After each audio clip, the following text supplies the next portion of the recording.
Alright guys, welcome back to my second playthrough of Oracle of Seasons. We've arrived at the Poison Moth's lair. My guest this time is Elu from knightsofhyrule.org. How are you, Elu? I'm great. I'm excited for this game because it's really fun.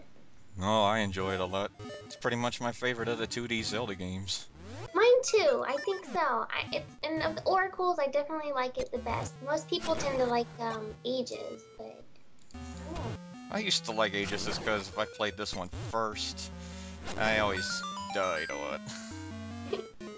Nah, I think for me it's like, I don't know. I guess the characters are. I don't know. I don't know. I tend to like puzzly things more, but I don't know. I like the action-y things.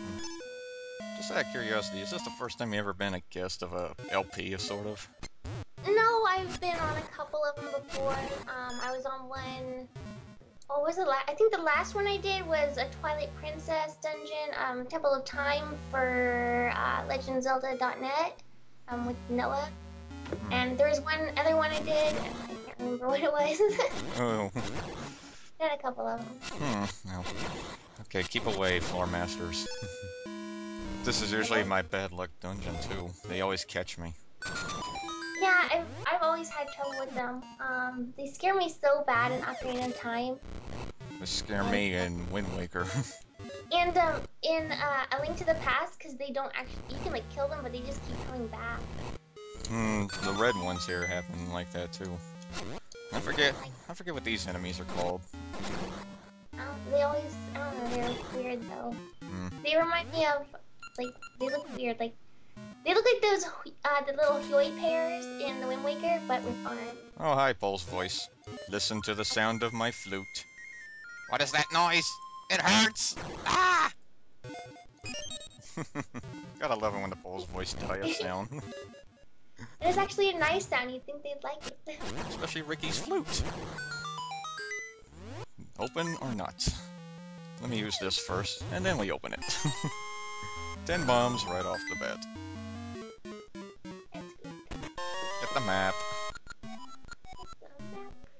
And there's the map. Not gonna scroll, because if I scroll, it will freeze the emulator.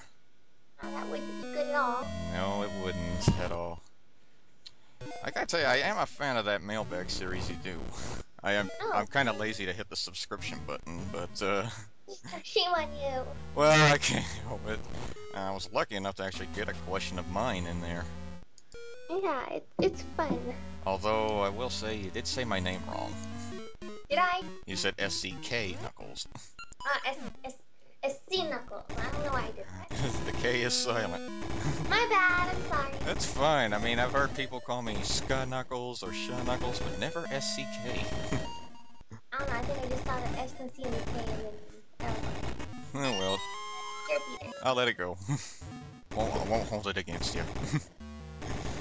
So I kind of do have a question that would go into the mailbag, but we'll just make this exclusive here. Okay, go ahead. Capcom got involved in this game. What other developers do you think would be good with the Legend of Zelda series, if any?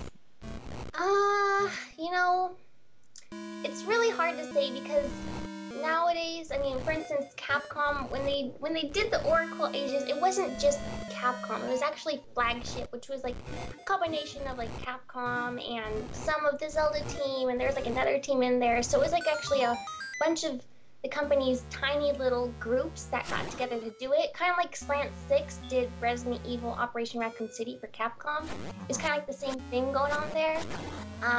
So it's hard to say because there are so many new little like developers coming out. I wouldn't want like a big developer on Zelda. Like say like I love Bethesda. The Skyrim. I think they're so good, but I wouldn't want them to touch it because I feel like they think that they're so good at what they do that they would probably just overshadow what Nintendo's already done. I'd like to see like a smaller developer do it. Maybe like a, I don't know, it's hard to say. You know what I mean? Well, I think I know one company that would be good. How about Retro Studios?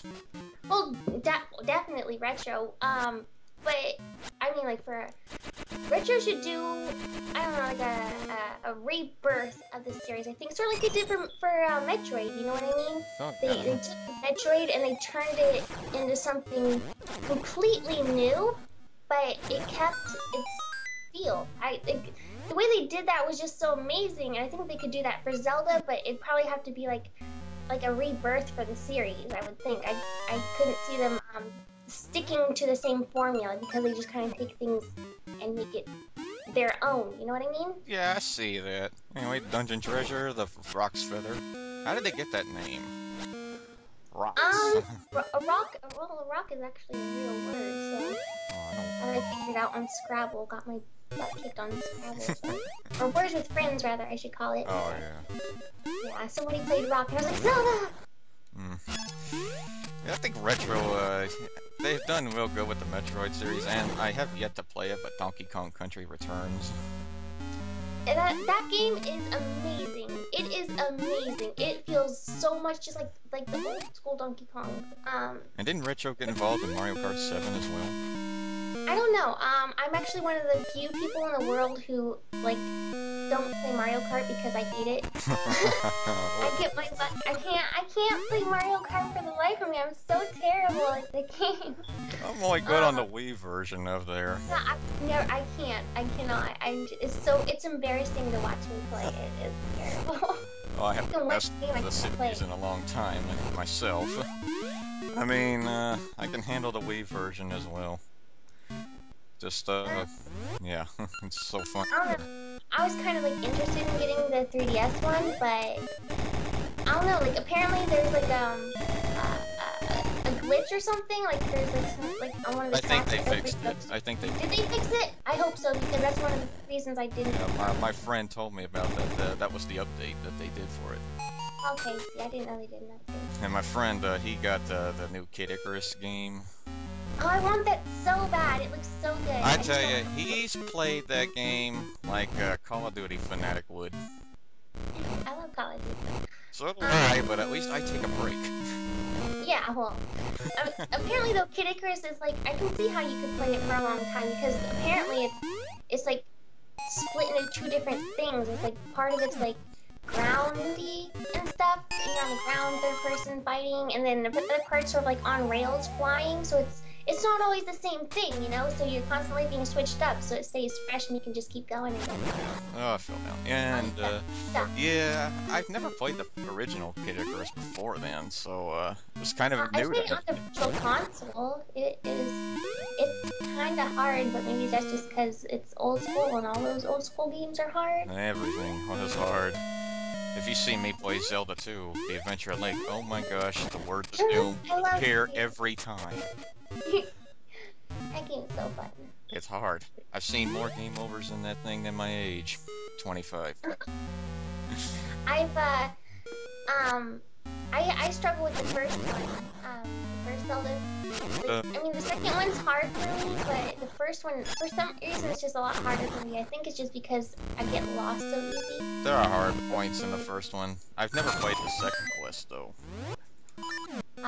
It's very similar. I mean, Dungeons are different, they're located.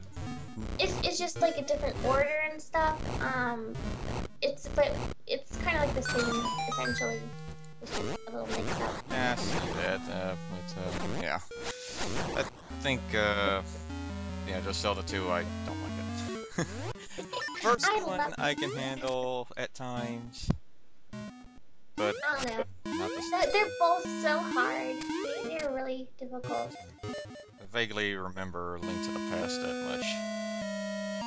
I really love Link to the Past. I'm really good at that one. Gosh, a seed, nice. Now, Link's Awakening.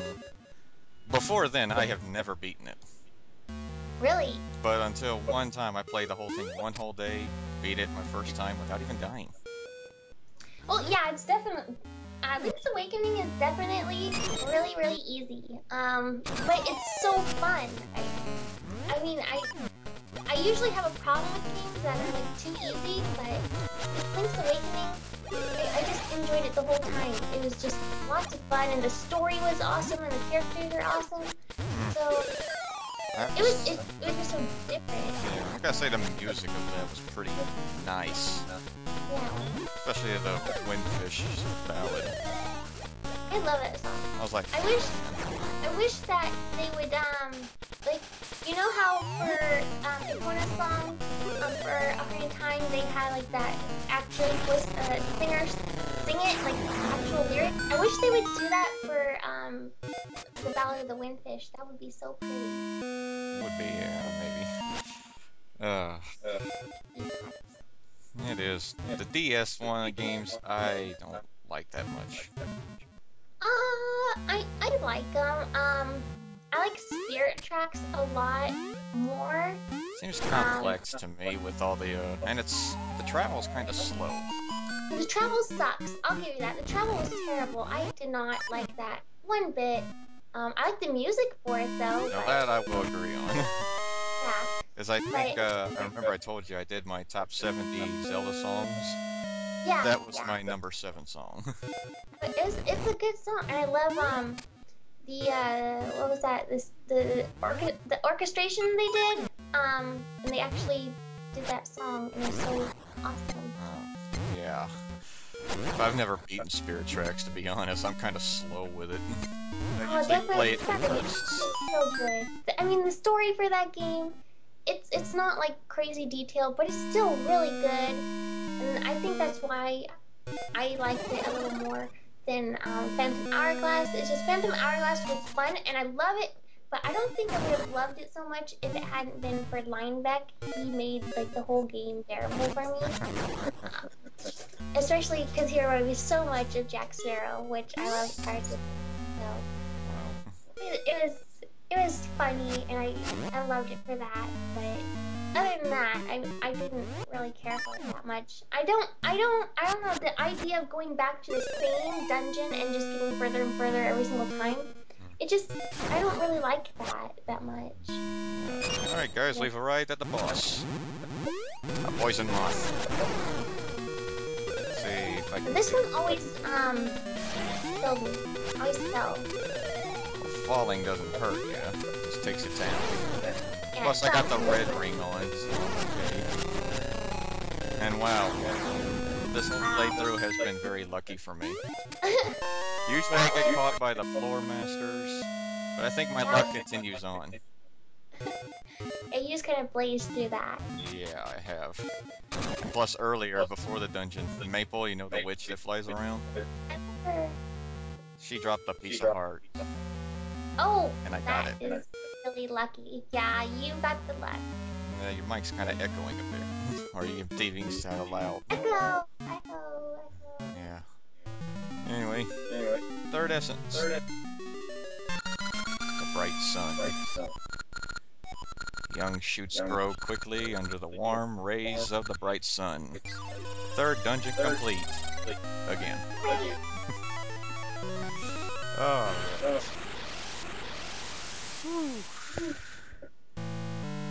Elu, would you mind reading what the Maku tree says? Sure.